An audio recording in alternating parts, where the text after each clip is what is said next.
귀한 찬양 감사합니다. 우리 다시 한번 다윗 찬양대의 사랑과 존경의 마음을 담아 다시 한번 박수로 격려하시겠습니다. 귀한 찬양 감사합니다. 우리 하나님께 택함 받으시고 하나님의 귀한 사랑을 받으시는 우리 주하늘교회 성도님들, 저도 우리 성도님들을 주님의 사랑으로 사랑하고 존경하고 축복합니다. 아멘. 우리 앞뒤 좌우에 계신 분들하고 서로 인사하면 좋겠습니다. 사랑합니다. 축복합니다. 이렇게 한번 인사를 하시면 좋겠습니다. 감사합니다. 오늘 말씀의 제목이 태풍이 온다고 할 때입니다. 아니 목사님, 지금 시기가 어느 시기인데 태풍 이야기를 하시려고요? 라고 궁금해하시는 분들도 계실 텐데요.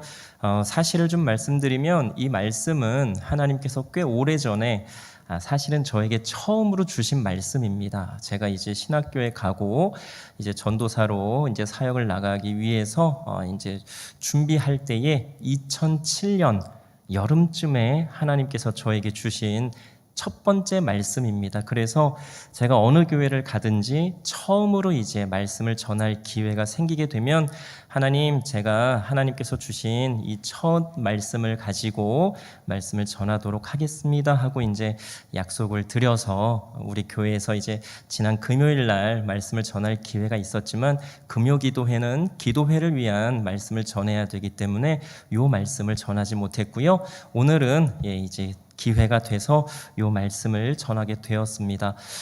여름에 주셔서 꼭 태풍이 온다고 할 때의 제목을 붙인 건 아니고요. 요렇게 좀 제목을 붙여보면 어떨까 해서 이렇게 한번 제목을 붙여봤습니다. 함께 기도하시는 마음으로 함께 말씀을 나누기를 소망합니다. 예전에는 보통 9시에 뉴스를 했습니다. 평일날. 그런데 요즘은 몇 시에 저녁 뉴스를 하는가요? 보통 8시에 하지요. 그런데 JTBC에서 또 어느 날인가부터 7시인가 7시 반으로 땡겨졌습니다.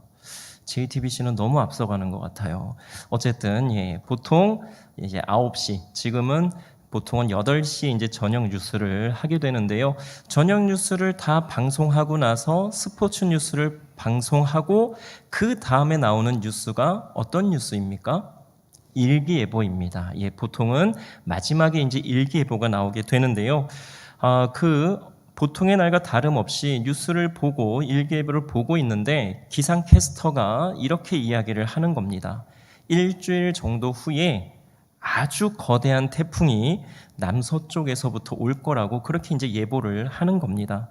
그래서 이제 사람들이 일주일 후에 혹시라도 올지 모를 태풍에 대비해서 집의 외벽을 점검하고 수리하고 유리창에 테이프도 붙이고 음식물들을 사놓고 물도 사놓고 여러 가지로 이제 대비를 하게 됩니다.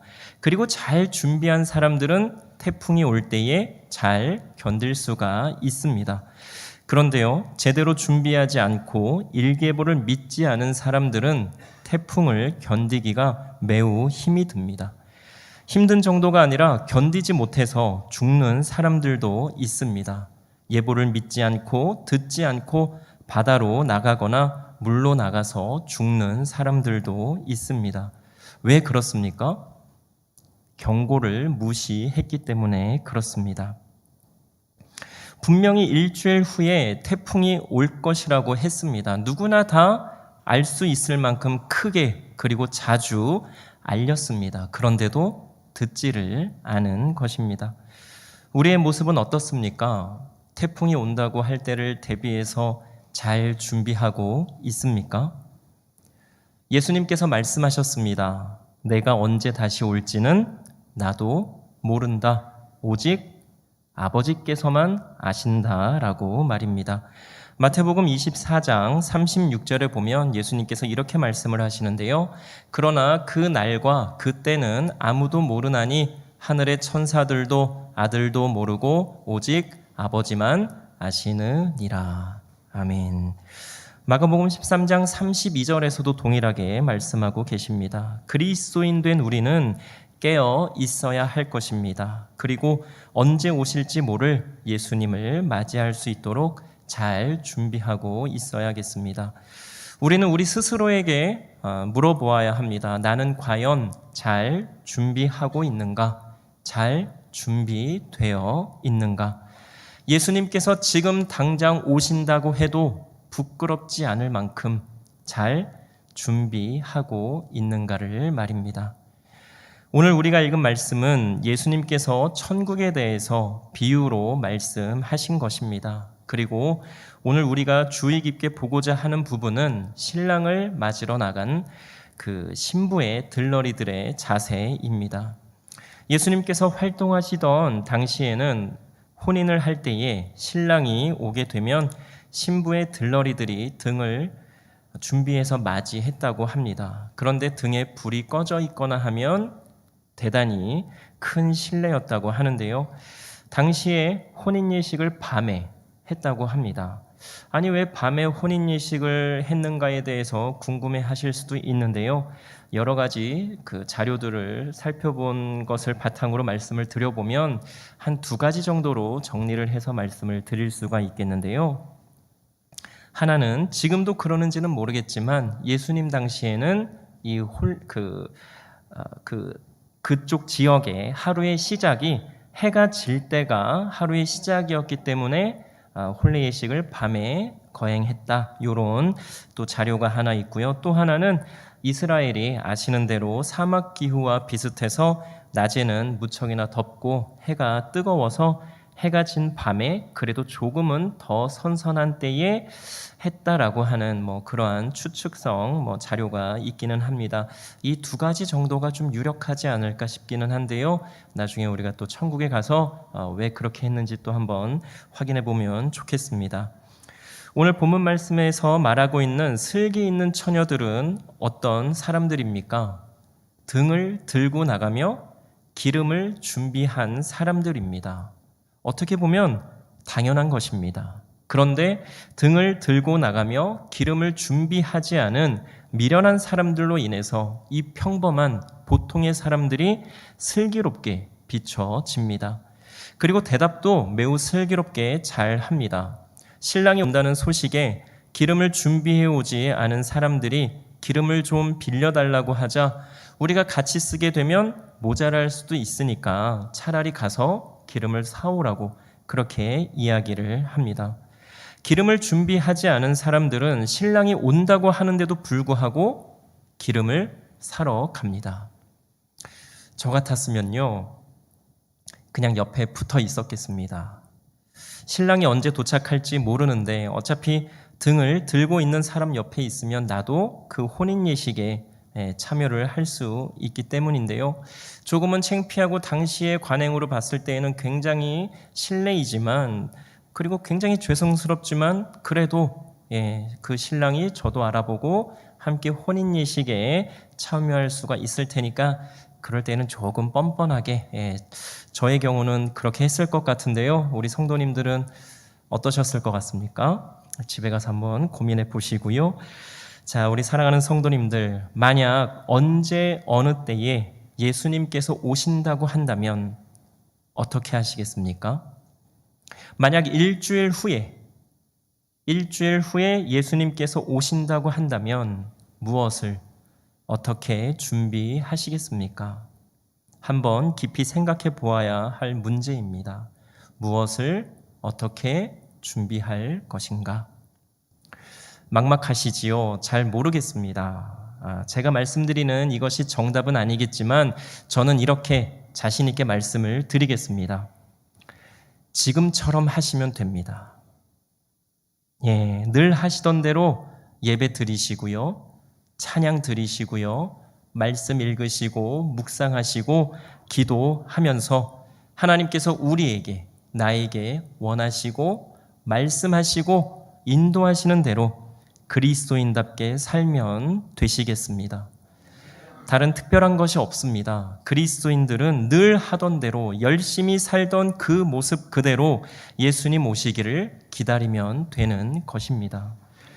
혹시 지금까지 그렇지 못했다면 그런 분 안 계시겠지만 혹시라도 그렇다면 지금부터 그렇게 그리스도인답게 살면 되는 것입니다. 어렵지 않습니다. 하나님께서 우리에게 원하시는 모습 그대로 살면 되는 것입니다. 일주일 후에 예수님 오신다고 안 하던 걸 할 수는 없습니다. 예배를 드리지 않던 사람들이 어떻게 예배를 드릴 수가 있겠습니까? 찬양을 불러본 적이 없는 사람들이 어떻게 찬양을 부를 수가 있겠습니까? 기도를 해본 적이 없는데, 기도를 어떻게 하는 줄도 모르는데 어떻게 기도를 할 수가 있겠습니까? 또 말씀을 읽어본 적도 없고 말씀을 읽고 묵상하는 걸 어떻게 하는 줄도 모르는데 어떻게 말씀을 읽고 묵상을 할 수가 있겠습니까? 그리스도인이 어떻게 살아야 하는지, 무엇을 해야 하는지 모르기 때문에 아무것도 할 수 없을 것입니다. 하나님께서 우리에게, 나에게 원하시는 모습이 어떤 것인지 알지 못하는 사람은 무엇을 어떻게 해야 할지 잘 모를 것입니다. 예수님께서 가장 큰 계명이라고 말씀하신 하나님을 사랑하고 너의 이웃을 너의 몸같이 사랑하라고 하신 그 말씀을 모릅니다. 나의 모든 잘못과 죄에 대해서 회개해야 하는데 그 회개하는 방법 어떻게 해야 하는지도 모릅니다. 선이 무엇이고 악이 무엇인지도 모릅니다. 선이 무엇입니까? 그리스도인에게 있어서 선과 악의 기준은 하나님이어야 하고요. 하나님의 말씀이 기준이 되어야 한다라고 하는 것을 우리 그리스도인들은 이미 다 알고 있습니다. 선은 하나님께서 하라고 하시는 대로 하는 모든 것이 선이고, 악은 하나님께서 하라고 하시는 대로 하지 않는 모든 것이 악이라고 하는 것을 우리 그리스도인들은 다 알고 있습니다. 그런데 하나님을 알지 못하거나 믿지 않는 사람들은 이러한 것들을 알지 못합니다. 이 얼마나 슬픈 일입니까? 그런데요, 혹시 그리스도인들에게는 다행이라고 생각이 되십니까? 아니면 동일하게 슬픈 일이라고 생각이 되십니까? 둘 다일 것입니다. 확신이 없습니다. 내가 그리스도인이라고 하면서도 확신이 없고 자신이 없을 때가 있다고 하는 것입니다. 왜 그렇습니까? 그래도 일말의 양심이 조금은 남아서 내가 지은 죄가 너무나 크다고 생각하기에, 내가 하나님의 말씀대로 살지 못한 것들이 생각이 나서. 그러나 걱정하지 마시기 바랍니다. 에베소서 2장 8절로 9절 말씀에 보면 너희는 그 은혜에 의하여 믿음으로 말미암아 구원을 받았으니 이것은 너희에게서 난 것이 아니요 하나님의 선물이라. 행위에서 난 것이 아니니 이는 누구든지 자랑하지 못하게 함이라. 아멘. 이렇게 분명히 말씀하고 있습니다. 은혜에 의해서 하나님의 선물로 우리가 구원을 받은 것이지 우리가 무엇을 해서 혹은 하지 않아서 구원을 받은 것이 아니라고 분명히 말씀에 나와 있습니다. 하나님께서는 우리의 행위 때문에 우리를 구원하시는 분이 아니라고, 우리를 사랑하시기 때문에 구원하신 것이라고 그렇게 분명히 말씀을 하고 있습니다. 그런데요, 그렇다고 해도 그리스도인이라고 하는 우리는 또 우리가 해야 할 것을 해야 할 것입니다. 그리고 준비해야 할 것입니다. 그 준비는 다른 것이 아닙니다. 말씀과 기도를 통해, 예배와 찬양을 통해 하나님께서 나에게 말씀하시고 원하시고 인도하시는 대로 살아가는 것입니다. 내가 원하는 대로 사는 것이 아니라 철저하게 내 삶의 주인이 하나님이 되어야 합니다. 내가 내 삶의 주인이 아닙니다. 내 삶의 주인은 전적으로 하나님이십니다. 왜 나의 주인이 하나님이십니까? 예수님의 핏값으로 나를, 우리를 사셨기 때문에 그렇습니다. 우리가 시장이나 마트에 가서 어떤 물건을 값을 지불하고 샀다라고 한번 가정을 해보겠습니다. 그 돈을 지불하고 값을 지불하고 이제 그 물건을 구매했으니 그 물건이 이제 누구의 것입니까? 내 겁니다. 내가 값을 치렀으니까요. 그런데요, 그것과는 비교도 안 되는 매우 값진 십자가에서 흘리신 예수님의 보혈을 통해서 우리를 사셨기 때문에 우리는 하나님의 것이 되는 것입니다. 사실은 그렇지 않고도 이미 하나님께서 우리를 창조하셨고 택하셨기 때문에 우리는 하나님의 것이지만, 하나님께서는 십자가와 예수님을 통해 우리가 확실히 알 수 있도록 보여주셨고, 우리를 향하신 하나님의 사랑이 얼마나 크고 넓고 높고 깊은지를 증명을 해 주셨습니다. 예수님과 십자가를 통해서 말입니다. 우리 이 시간에 잠시 한번 십자가를 좀 묵상해 보면 좋겠는데요. 저는 우리 교회 십자가가 너무나 좋습니다. 아주 크고 너무나 은혜로운 십자가입니다. 저 십자가를 보시면 어떤 생각이 드십니까? 그냥 십자가만 보지 마시고 지금 저 십자가에 예수님께서 한번 못이 박혀서 지금 피를 철철 흘리고 계시다라고 한번 상상을 해보시기 바랍니다. 그 못 박힌 예수님께서 지금 눈을 우리 한 사람 한 사람을 바라보시면서 그 눈을 통해 우리에게 말씀하시는 그 예수님의 음성을 들으실 수 있기를 바랍니다. 우리 예수님 저 십자가에 달리셔서 우리에게 뭐라고 말씀하실까요? 괜찮아, 괜찮아. 나는 너를 사랑해. 우리 예수님 십자가에 박은 건 누군가요? 로마 병정인가요? 아니면 그 당시에 무지했던 유대인들인가요? 아닙니다. 예수님 저 십자가에 못 박도록 내어준 사람 누굽니까? 납니다. 나. 우리 한 사람 한 사람 때문에 우리 예수님 저 십자가에 못 박혀 죽으실 수밖에 없으셨던 겁니다. 우리 예수님 그만큼 우리를 사랑하시는 예수님이십니다. 그 큰 사랑받고 있는 우리라고 하는 것입니다. 그렇게 큰 사랑받고 택함받은 우리는 내가 원하는 생각, 내가 원하는 말, 내가 원하는 행동이 아니라 하나님께서 나에게 원하시는 말과 행동과 생각을 하고자, 그리고 하나님께서 나에게 원하시는 대로 변화되고자 노력하고 몸부림치면서 하나님의 뜻대로 살아가야겠습니다. 그렇게 하는 것이 예수님께서 언제든 오신다고 해도 문제없도록 우리가 할 수 있는 준비인 것입니다. 예수님께서 언제 오실지는 예수님도 모른다고 말씀하셨습니다. 그때와 시기는 오직 하나님께서만 아신다고 말씀하시면서 예수님께서는 또 우리에게 이렇게 말씀하셨습니다. 너희는 먼저 하나님의 나라와 하나님의 의를 구하라. 복음을 전파하라. 하나님을 사랑하고 너의 이웃을 너 자신같이 사랑하라. 이 외에도 너무나 많은 말씀들을 하셨습니다. 그리고 지금도 동일하게 말씀하고 계십니다. 우리는 들어야 할 것입니다. 그리고 들은 것을 행해야 하겠습니다. 그것이 하나님을 사랑한다고 하는 우리의 고백이 되는 것입니다. 입술의 고백뿐만이 아니라 행동으로도 그 사랑을 실천하는 것입니다. 아직 하나님을 모르는 사람들에게 하나님의 말씀대로 행하는 우리의 삶을 통해서도 하나님을 알도록 해야 하는 것입니다. 우리가 사랑을 하게 되면 사랑하는 사람이 하자고 하는 대로, 원하는 대로 더 하게 되어 있습니다. 연애를 할 때를 한번 생각해 보시기 바랍니다. 결혼해서 조금 시간이 많이 지나신 분들은요, 지금처럼 결혼해서의 지금의 이 생활을 생각하지 마시고요, 결혼하기 전에 아주 뜨겁게 연애를 했을 때의 그 시절을 한번 생각해 보시기 바랍니다. 생각하시기가 조금 어려우시겠지만 다시 한번 생각을 해보시면 좋겠는데요. 지금의 남편분들 잘 들어보시기 바랍니다. 지금의 남편이요, 연애할 때는 어땠습니까? 내가 더 원하는 곳에 많이 가셨지요. 그때도 안 가셨어요, 남편분들? 지금이라도 가셔야 되고요. 자, 연애할 때는 아내가 될 사람이 원하는 곳에 더 갔습니다. 그렇죠? 또 그분들이 원하는 음식을 더 먹었습니다. 안 그러셨나 봅니다. 우리 성도님들의 남편분들은. 그래야 제가 말씀을 계속 전할 수가 있는데요. 자, 그리고 또 아내 되실 분들이 더 원하는 영화도 많이 보셨을 겁니다. 감사합니다. 그리고 어쨌든 아내들 분들을 기쁘게 해주려고, 그 마음을 사로잡으려고 어쨌든 어떻게든 하셨을 겁니다.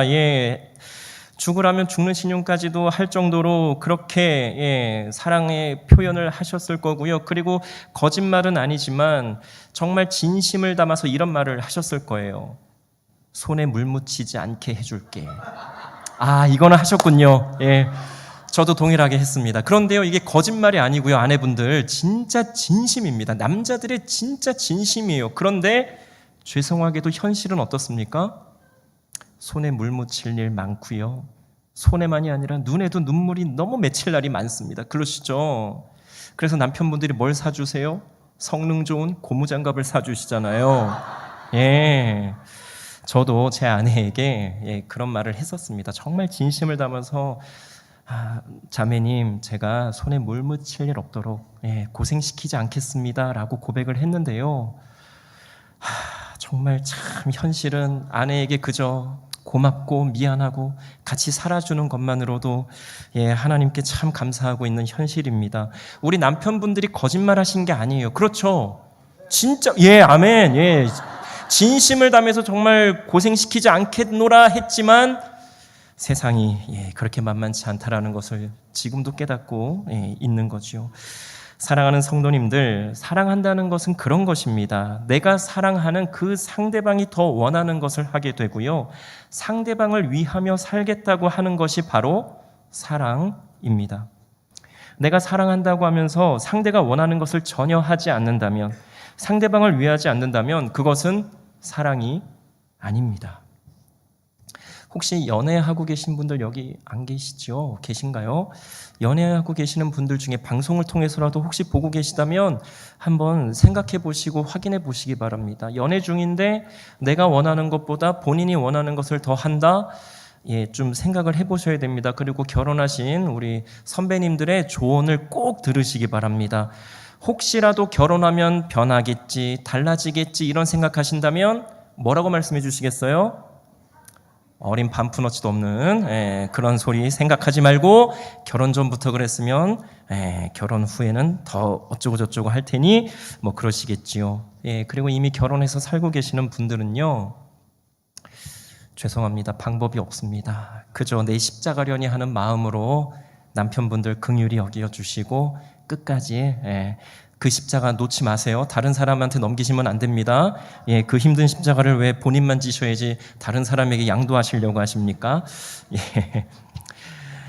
사랑하는 성도님들, 하나님께서 우리에게 원하시는 것이 무엇인지 우리는 너무나도 잘 알고 있습니다. 몰라서 못하는 것이 아닙니다. 하나님을 사랑하지 않아서 안 하는 것도 아닙니다. 우리 안에 있는 내 자아가 너무나 커서 하나님께서 나에게 원하시고 우리에게 원하시는 것보다 내가 앞설 때가 더 있을 뿐입니다. 그래서요, 그것을 조금만 바꿔서 내가 하나님 앞에 서는 것이 아니라 하나님을 내 앞에 내세우게 되면요, 정말 믿지 못할 큰 기쁨이 찾아온다는 것을, 그리고 주님 주시는 참 평안과 평화를 누리게 된다고 하는 것을 너무나도 잘 알고 계시지요. 아멘. 그러한 모든 기쁨, 평화를 누리실 수 있기를 축복합니다. 내 안에 커져가는 하나님의 자리라고 하는 책에 보면 숫자 0과 1의 원리라고 하는 내용이 있습니다. 숫자 1은요, 완전하다는 뜻에서 하나님을 나타내고요, 그에 반해 숫자 0은 아무것도 아니라고 하는 뜻에서 이제 인간을 의미한다고 하는데요. 숫자 0과 1의 수학 공식은요, 나를 하나님 앞에 세우면 세울수록 숫자는 계속해서 작아지고요, 그 숫자는 소수점으로 이제 내려가게 됩니다. 화면을 보시면 인간이 0이고 하나님이 1입니다. 그래서 0, 1, 0.1, 0.01. 인간인 내가 계속 하나님 앞에 서게 되면 계속 0.001, 0.0000001 숫자는 한없이 작아지게 되는 것입니다. 그런데요, 반대로요, 하나님을 내 앞에 내세우게 되면 숫자는 어마어마하게 커지게 됩니다. 1, 0, 10, 100, 1000, 만, 10만, 100만, 1000만, 억. 어떤 삶을 살기를 원하십니까? 내가 하나님 앞에 서는 삶을 살기를 원하십니까? 하나님께서 내 앞에 서는, 하나님을 내 앞에 모시는 삶을 살기를 원하십니까? 우리는 늘 하나님이 내 앞에 우선되는 삶을 살기를 원하고 있습니다. 그런데 아멘. 그런데 그것이 쉽지가 않습니다. 그렇게 살겠다고 다짐하고 기도하고 또 다짐을 하는데 그만 잘 가다가 넘어지고 맙니다. 그렇게 잘 하다가 한순간에 무너질 때가 있습니다. 그러나 그렇다고 포기하지 마시기 바랍니다. 그 한 번의 실수로 인해서 모든 것을 다 포기하지 마시기 바랍니다. 사실은요, 힘이 듭니다. 하나님의 뜻대로 산다는 것은요, 연약하고 부족한 우리 인간들에게는 너무나도 힘들고 어려운 것일 수가 있습니다. 그러나 우리는 그렇게 살고자 노력을 해야 합니다. 때로는 넘어지고, 때로는 무너지고, 때로는 포기하고 싶지만 그럼에도 계속해서 하나님 앞으로 나아가야 하고 하나님의 뜻대로 살고자 노력하고 애쓰고 몸부림을 쳐야 하는 것입니다. 그리고 우리가 그렇게 넘어지고 힘들어하고 아파할 때에 함께 아파하시며 함께 눈물 흘리시는 하나님을 바라보아야 하겠습니다. 사랑하는 성도님들, 혹시 안 하던 운동을 하게 되면 몸이 어떻던가요? 열심히 달리고 뛰고 아령 들고 벤치프레스하고 윗몸 일으키기 하고 요즘 런지라고 스쿼트라고 플랭크라고 하는 이러한 운동들을 하게 되면 다음날 몸이 어떨까요? 매우 힘이 들 겁니다. 꼭 운동을 하지 않아도 요즘 김장철이라서 김장하신 분들 어때요? 김장하고 나면 허리, 무릎, 어깨, 팔 너무나 아프시지요. 그렇게 하지 않던 것을 하면 힘든 게 당연합니다. 그런데요, 운동을 꾸준히 하게 되면 어떻던가요? 운동을 꾸준히 하게 되면 다음날 전혀 문제가 되지 않습니다. 오히려 운동을 하지 않으면 몸이 찌뿌둥하고 운동을 해줘야만 몸이 가벼워지고 회복이 되는 것을 우리가 알 수가 있습니다. 우리 교회에는 여러 모임들이 있습니다. 새벽 기도회, 수요 예배, 목장 모임, 화요 중보 기도 모임, 금요 기도회 등의 예배와 여러 모임들이 있는데요. 주일을 지나고 나서 이제 평일 새벽, 저녁, 오전, 오후 때로는 지치고 힘든 몸을 이끌고 이제 교회에 오게 됩니다. 예배를 드리고 교육을 받고 말씀을 듣고 기도를 하고 교제를 나누게 되지요. 처음에는 힘이 들 것입니다. 하지 않던 걸 하다 보면 힘이 드는 것이 당연합니다. 그런데요, 놀라운 것은요, 계속해서 그렇게 교회 예배와 모임 등에 참여하다 보면 어느 날인가 나도 모르는 사이에 그것이 내 몸에 배이게 되는 것을 경험하게 되실 겁니다. 교회에 오는 것이 전혀 힘들지가 않게 됩니다. 나도 몰랐는데 예배와 모임을 통해서 점점 더 성장해가고 성숙해가는 내 모습을 보게 됩니다. 그리고 그리스도인답게 변화되어 가고 있는 나의 모습도 보게 될 것입니다. 그리고 모임이 없으면 허전하기까지 하게 됩니다. 하나님께서 우리에게 바라시는 것이 바로 이러한 우리의 모습일 것입니다. 그리스도인답게 변화되며 살아가는 것, 하나님을 믿는 사람들의 모임인 교회가 교회답게 하나님의 말씀 안에서 하나님 원하시는 사랑의 공동체를 이루어 가는 것 말입니다. 하나님께서 단 한 번이라도 언제라도 너는 왜 내가 말한 대로 하지 않는 거야? 너는 왜 그 모양이야? 너는 안 돼. 이렇게 말씀하신 적 있으십니까? 여러분에게 혹시라도 넌 너무 자주 넘어지고 포기한다고 실수가 너무 많아서 안 된다고 그렇게 말씀하신 적 있으신가요? 너는 왜 네가 나한테 다짐하고 기도한 대로 하지 않니?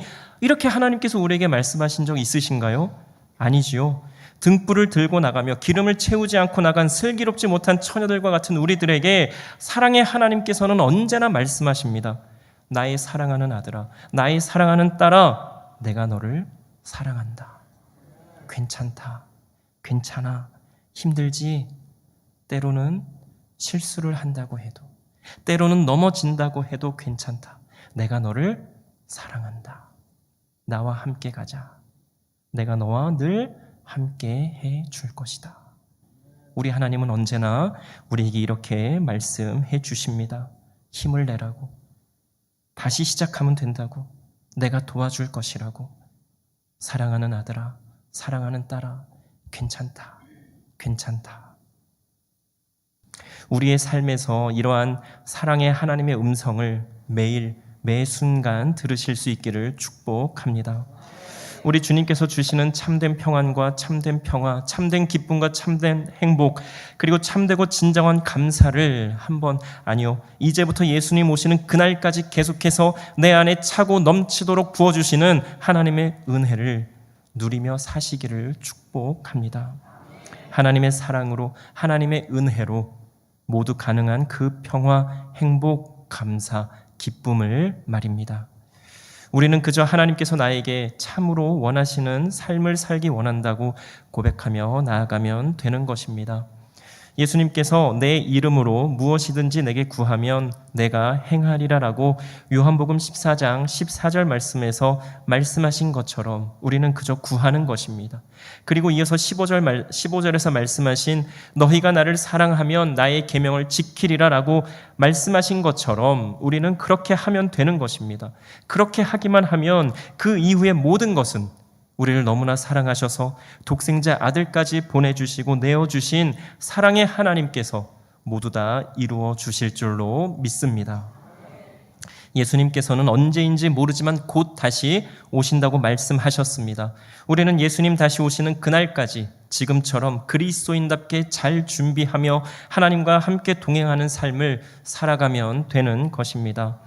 사랑하는 성도님들, 오늘 우리가 읽은 말씀에서 슬기로운 처녀들과 슬기롭지 못한 처녀들이 나옵니다. 사실은요, 우리에게는 이 슬기로운 처녀의 모습과 슬기롭지 못한 처녀의 모습이 다 있습니다.